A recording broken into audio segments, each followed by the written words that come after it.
Hi, everyone, and welcome to our latest episode of Three Smart Questions here with the Center for a Smart Future.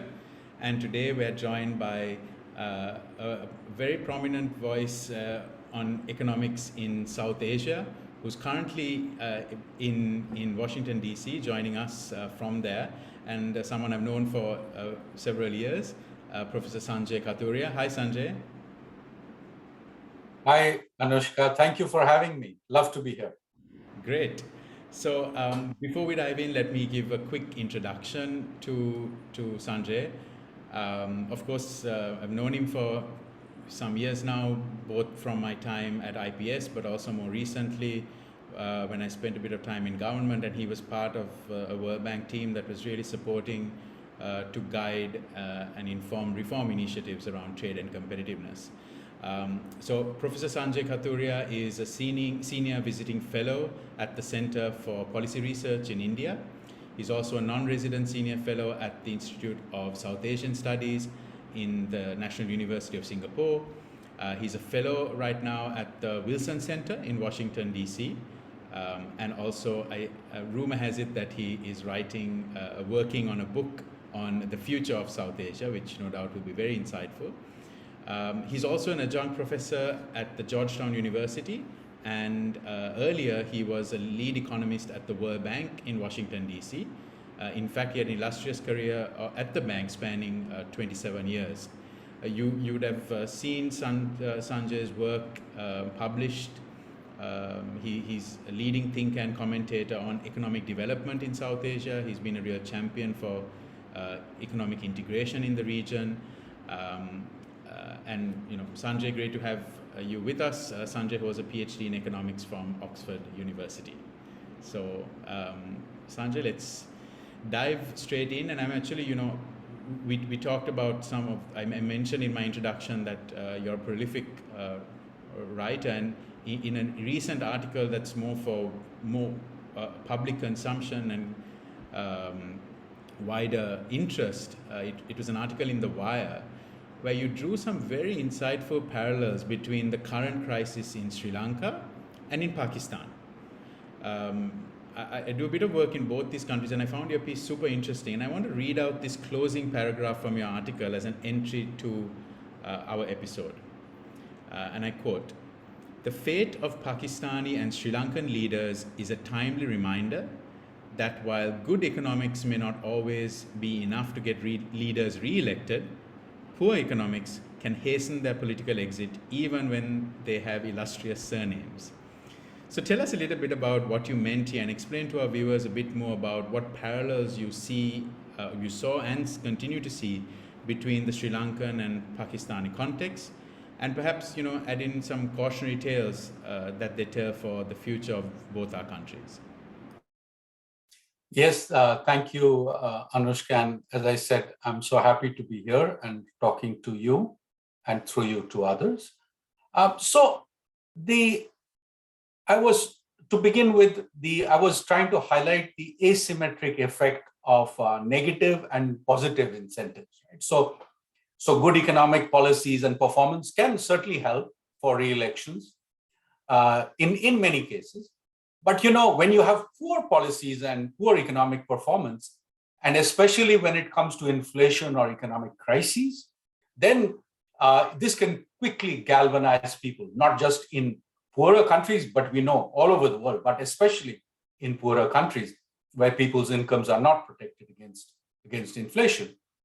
So it brings people on the streets and creates conditions for leaders' exits. Even in India, I don't know if you remember, you're not old enough to remember, but on several occasions, including 1980 and in 2014, onion prices have been key factors in the elections and change in governments, because onion is a staple of food in India. So in Sri Lanka and Pakistan, as you know, people were suffering, their patience stretched very thin. They came onto the streets, and this eventually catalyzed the resignation of Prime Minister Mahinda Rajapaksa and the no confidence motion against the Prime Minister Imran Khan in Pakistan. both, Pakistan has been going to the IMF. Perhaps it's certainly more than any other country in South Asia, but amongst the it's amongst the highest out there in the world. It's been to the IMF 23 times.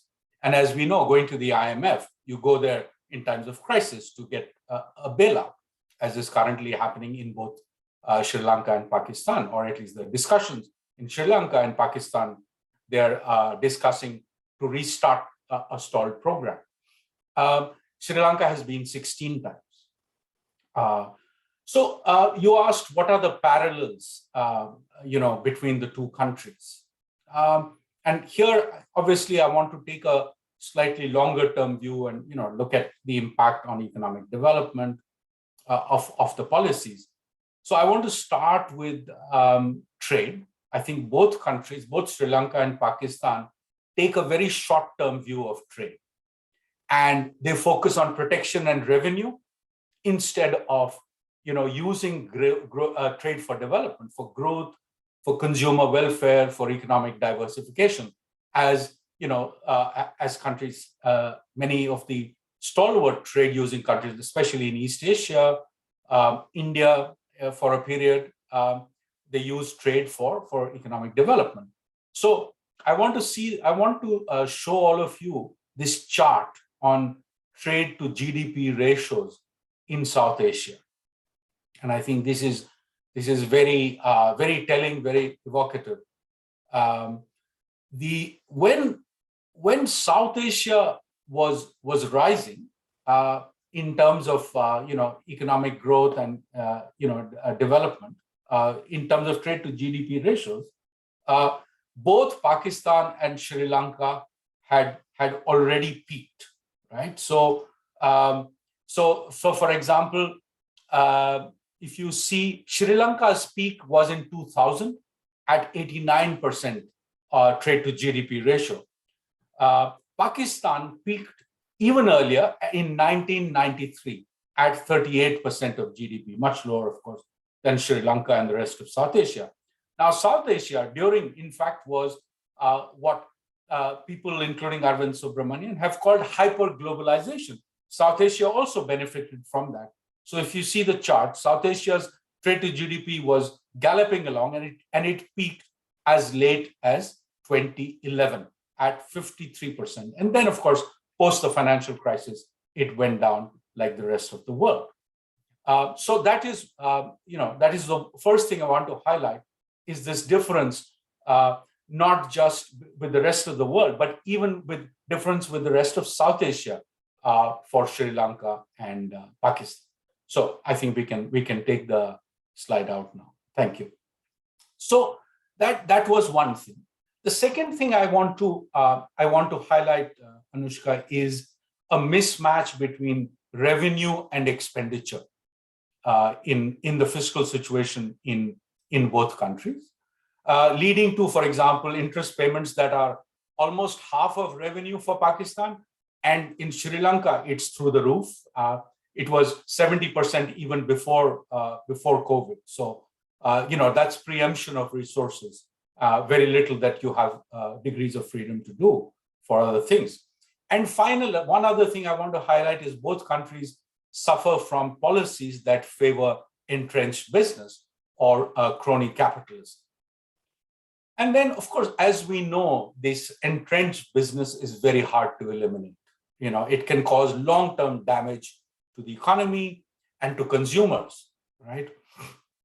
And the second element is that high debt and low growth can be a terrible combination. And I worry, especially for Sri Lanka on this score, because once high debt is entrenched, it's difficult to shake off. And we know that's now debt to GDP ratio in Sri Lanka has now exceeded 120%.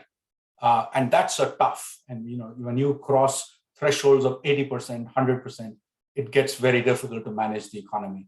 And when the debt is high, the numerator, which is growth, the debt to GDP ratio, when the numerator is not growing fast, that is a recipe for a very tough economic haul. It can create a vicious cycle of interest payments, low growth, and rising debt. It's also very difficult to shake off. So I think in terms of the long haul, these are two things that, you asked of cautionary tales. I think I would highlight these two.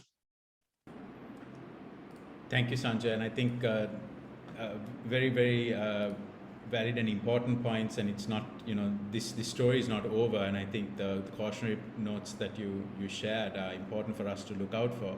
Now, in the article, you draw a contrast between these two countries on one hand and Bangladesh on the other, a bright spot in the region, if you will. And in fact, Bangladesh had much higher foreign reserves and in fact bailed Sri Lanka out with 2 emergency swap lines over the last year. Probably the first instance of Bangladesh actually being a lender despite its level of GDP, per capita GDP. Could you share a little bit about, in your mind, what ingredients led to this very interesting recipe, the recipe for Bangladesh's success so far? And also perhaps a big question on everyone's minds, would those be enough to take the country through to the next stage of development? Absolutely. I think that's a very important question. So thank you. Yeah, and I was based in Dhaka with the World Bank for 3 years. And so I was, I've been very interested in Bangladesh's development. So thank you for this question. And you're absolutely right. Bangladesh's lending to Sri Lanka was actually the first case that I know of a non-India lending within South Asia, right? To bail out of another country. This was a swap. So Bangladesh's development, I think, it's a combination of social mobilization, human development, macroeconomic prudence, and an enclave approach to trade that has worked so far, and I'll talk more about that, and some luck, right? So, some luck, especially on the garment sector and remittances. Let me focus on issues where the contrasts between Sri Lanka and Pakistan and Bangladesh are quite stark. So let's start with with trade, right? So like Sri Lanka and Pakistan, Bangladesh also has a bias against exports. So what we economists, as you know, call an anti-export bias. But what has happened is it has managed to insulate garments very well from the bias in the rest of the economy. And because garments has been a leading sector, and garments establishment itself was a lot of luck and serendipity happened because of that. And there's a long story there. But they were fortunate. Bangladesh was fortunate that the garment sector got established in the beginning, and then the government actually supported that in a very deliberate way, and that was something that crossed party lines.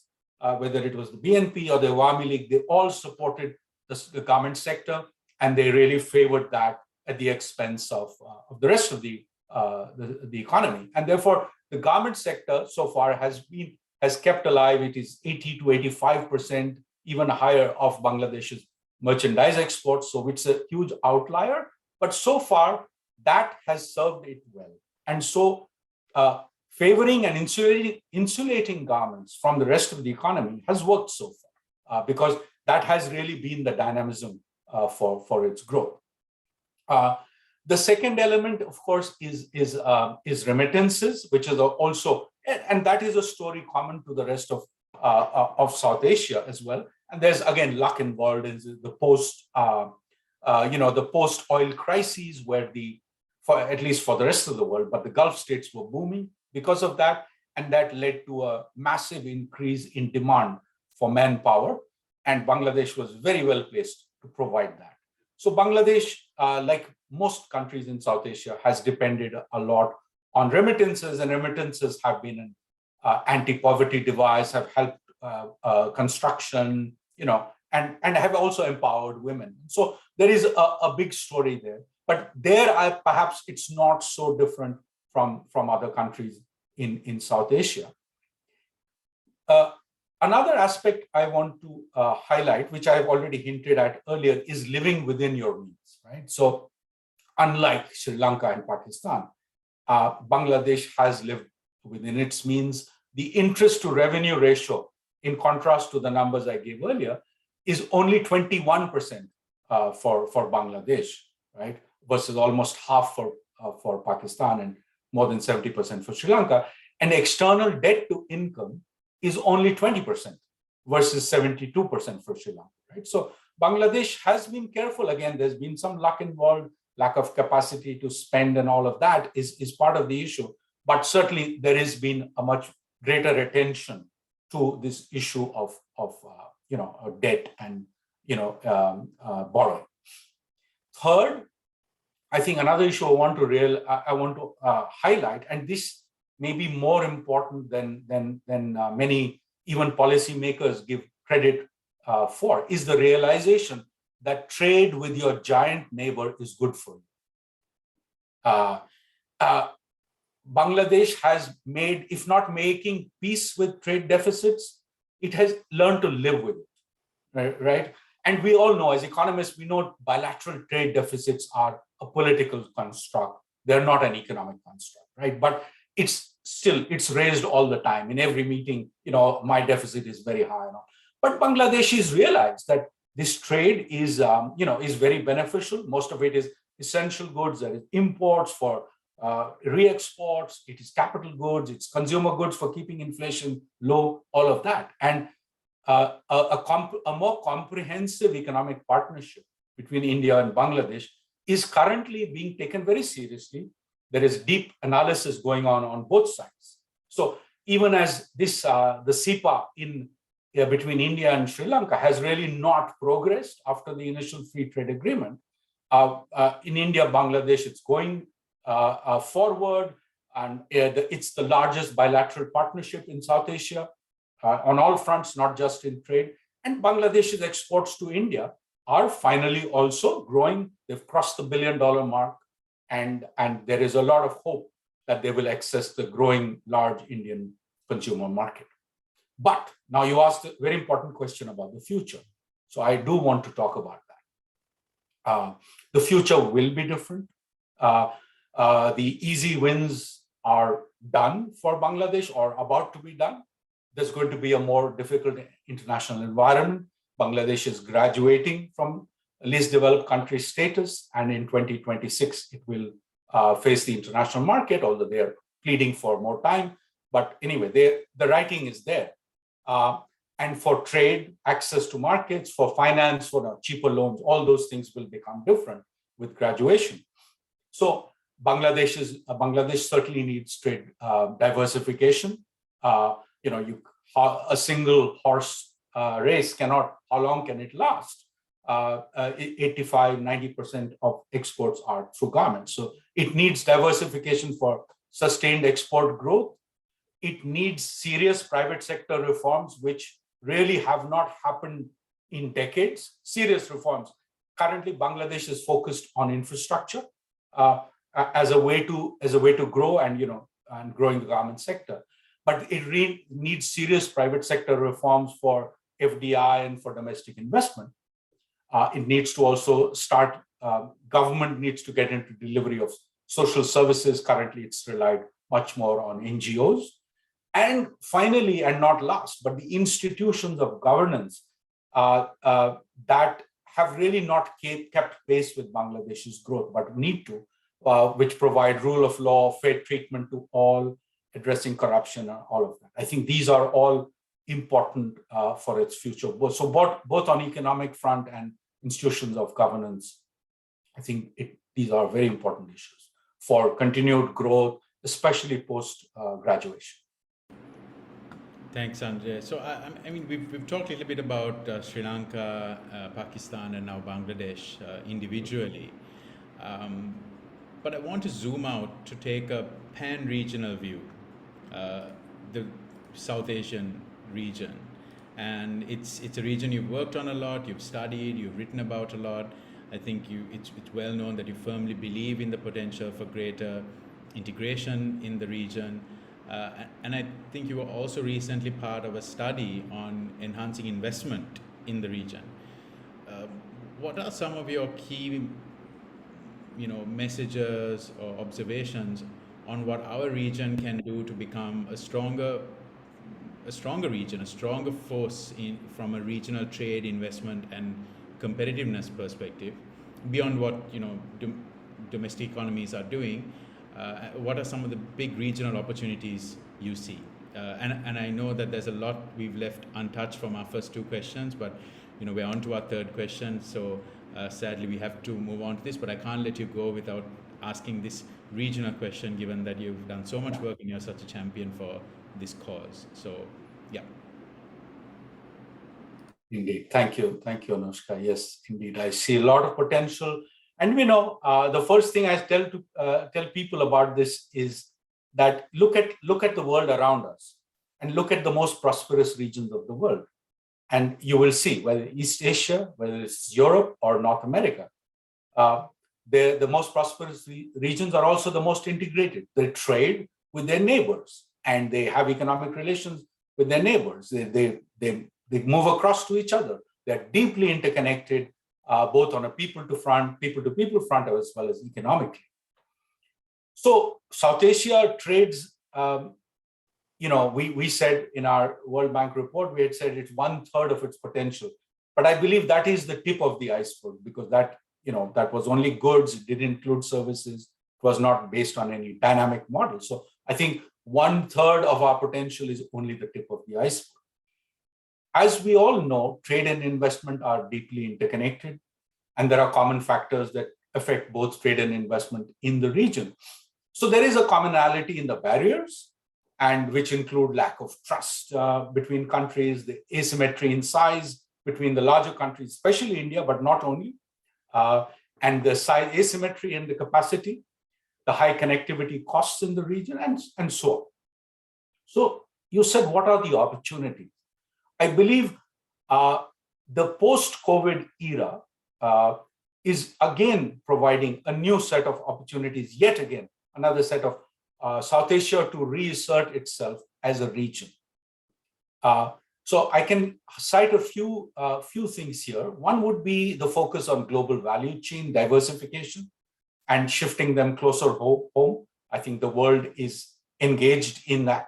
We know there are many factors, and this happened even before COVID, but I think got a boost post-COVID because, then second one was rising trade and connectivity costs globally, which again favor near markets and suppliers.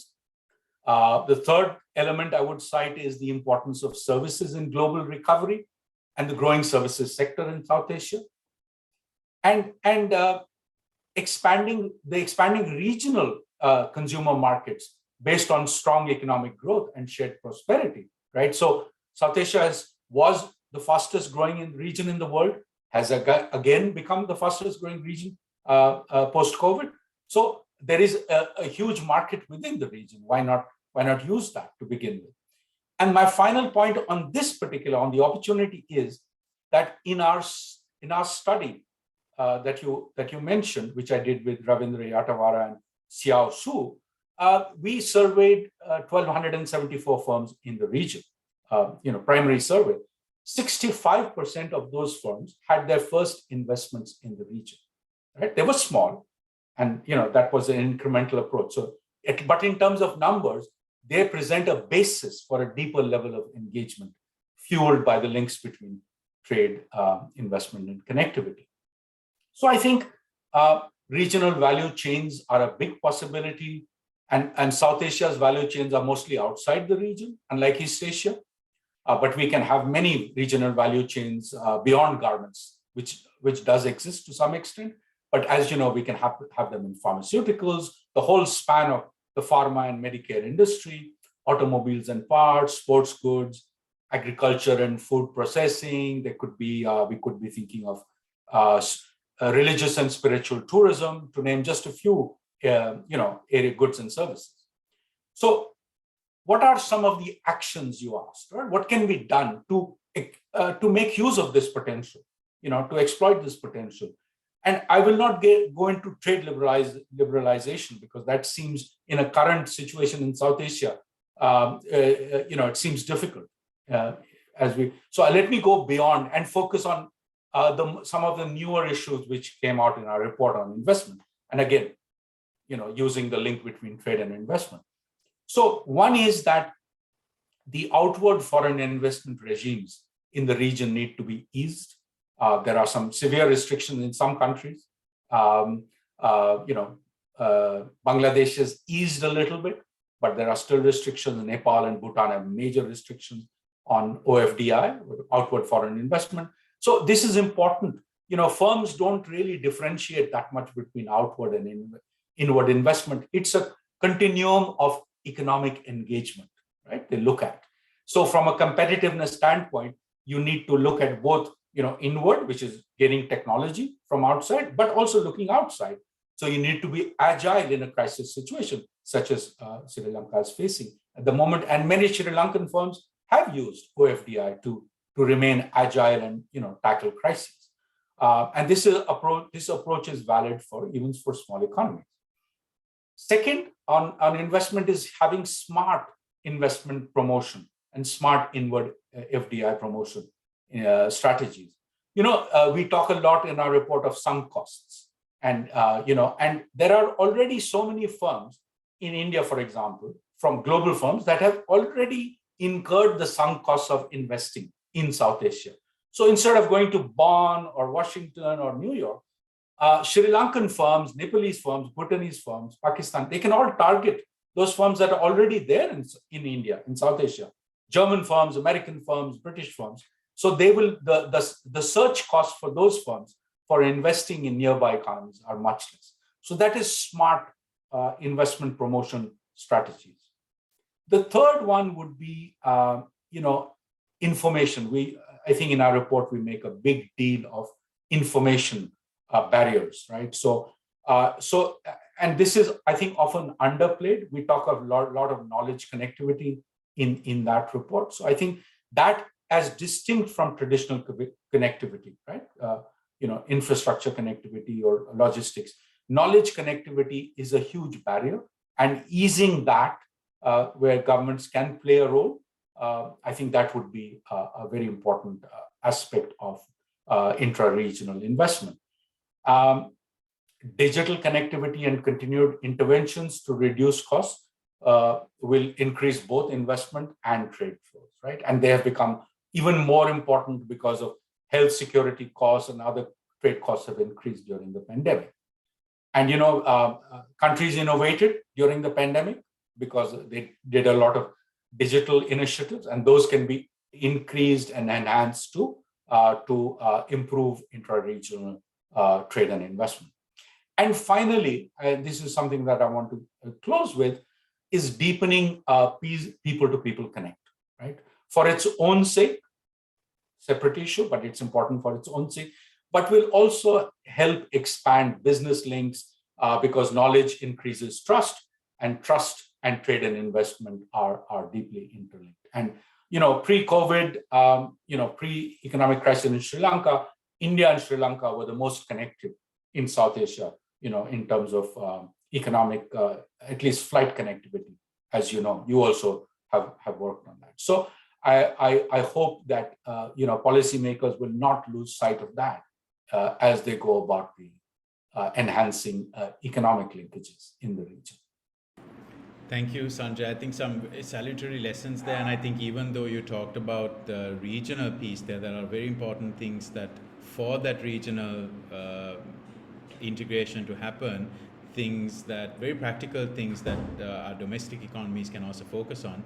But perhaps, these are the new areas that need to be on the agenda of both, track 1 level SARC type discussions, but also track 2 level things, because we can then move away from this hang up on some of the bigger intractable integration aspects and move to some of these things that are, I think, very practical.